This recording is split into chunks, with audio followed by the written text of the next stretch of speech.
Patna junction पर जाम से निजात दिलाने के लिए पटना ट्रैफिक एसपी अपराजित लोहान नया रूट मैप तैयार कर लिया है। आपको बता दें कि जीपीओ के पास बने multi model parking hub Tata parking व बुद्ध स्मृति पार्किंग का बेहतर तरीके से इस्तेमाल करने का प्लान बनाया है। साथ ही नए ट्रैफिक रूट भी लागू किया जा रहा है। अब गोरिया टोली से पटना जंक्शन की ओर बस नहीं जाएगी। यह बस गोरिया टोली से दाएं एग्जीबिशन रोड चौराहे होते हुए डाक बंगला चौराहा से पटना जंक्शन जाएंगी। इसके बाद सवारियों को उतारकर सीधे गोरिया टोल की ओर से निकल जाएगी। साथ ही जीपीओ से पटना जंक्शन की तरफ ऑटो के जाने पर रोक रहेगी। जीपीओ से auto R block Phulwari Sharif व दानापुर जाएगी। दूसरी ओर डाक बंगला चौराहा से ऑटो पटना जंक्शन की ओर नहीं जाएगी। यह ऑटो डाक बंगला से बुध मार्ग होते हुए जीपीओ मल्टी मॉडल हब में या बुद्ध स्मृति पार्किंग में जाएगी। वहीं पटना ट्रैफिक एसपी अपराजिता लोहान ने बताया कि जीपीओ मल्टी मॉडल हब के ग्राउंड फ्लोर में नगर बस पहले तलने पर ऑटो और तीसरे ताले पर निजी बालू वाहनों की पार्किंग होगी। वहीं ट्रैफिक एसपी ने बताया कि इसके बाद मॉडल हब बना अंडरग्राउंड से लोग महावीर मंदिर तक जाएंगे। सिर्फ निजी गाड़ियों को जंक्शन की तरफ जाने की अनुमति दी जाएगी। ट्रैफिक एसपी अपराजित लोहान ने बताया कि GPO multi model parking hub Buddha Smriti और टाटा पार्किंग का बेहतर तरीके से इस्तेमाल हो, इसके लिए रूट का प्रस्ताव नगर निगम, जिला प्रशासन व पथ निर्माण विभाग को भेज दिया गया है। पटना जंक्शन को जाम मुक्त कर देखिए, जैसा सभी लोग जानते हैं कि जीपीओ के पास एक मल्टी मॉडल नया parking multi level parking hub बन रहा है। उसके अंदर ग्राउंड फ्लोर पे बसेस की पार्किंग होगी, फर्स्ट फ्लोर पे ऑटोज़ की पार्किंग होगी और सेकंड और थर्ड फ्लोर पे वहाँ पे निजी गाड़ियों की पार्किंग की सुविधा दी गई है।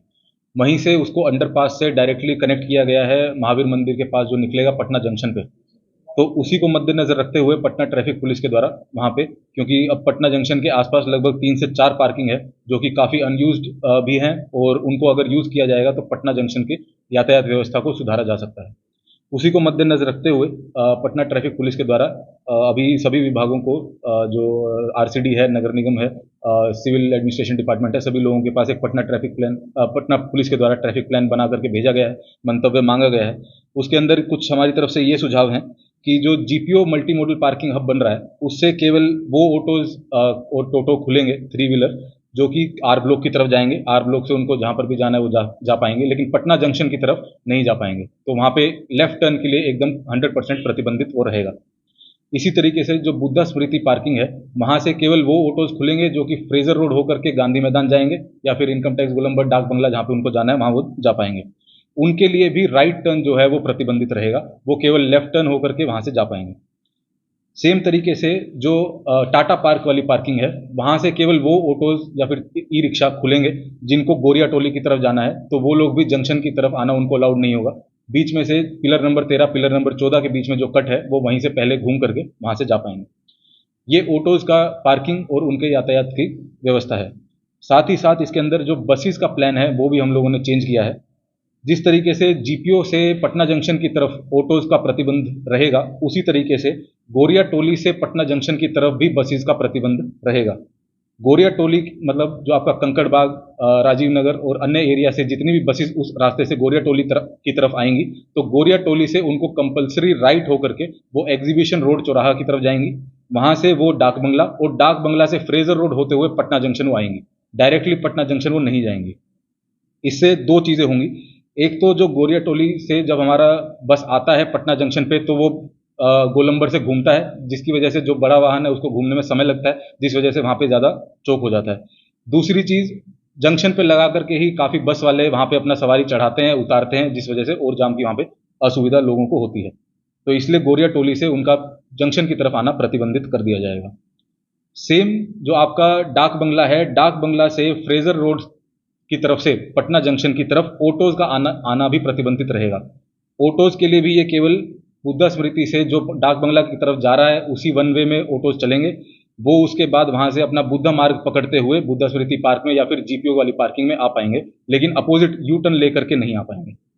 जिस वजह से जो हमारा पाल मेडिकल जो वहाँ पे है उसके सामने जो ऑटो स्टैंड अवैध रूप से बना हुआ है, जो ट्रैफिक आइलैंड बना हुआ है और वहाँ पे काफ़ी सारी बसेस भी लगती हैं, उस तरफ वाला जो एरिया है वो भी डिकंजस्ट हो जाएगा। तो ये प्लान हमारा है।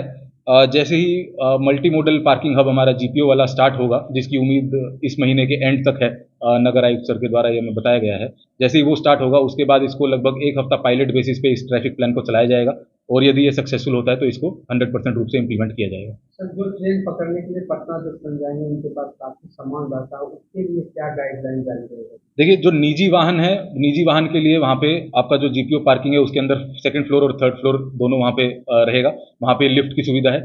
लिफ्ट से आप डायरेक्टली बेसमेंट में जा पाएंगे। बेसमेंट में जो अंडरपास बना है, अंडरपास में भी ट्रेवलेटर है, उसके अंदर आपको चलने की जरूरत नहीं है। वो ऑटोमेटिक, जैसा आप लोग एयरपोर्ट पे देखते हैं कि एयरपोर्ट से ऑटोमेटिक जो चलता है रैंप, वो उसके ऊपर आप अपना सामान रख सकते हैं, वहाँ से जा सकते हैं डायरेक्टली। वो आपको पटना जंक्शन के जस्ट सामने वो उतार देगा। उसके अलावा जो ये प्लान हमने बताया, ये ऑटोज, ई रिक्शा और बसेस का प्रतिबंध हम लोगों ने इस एरिया में किया है।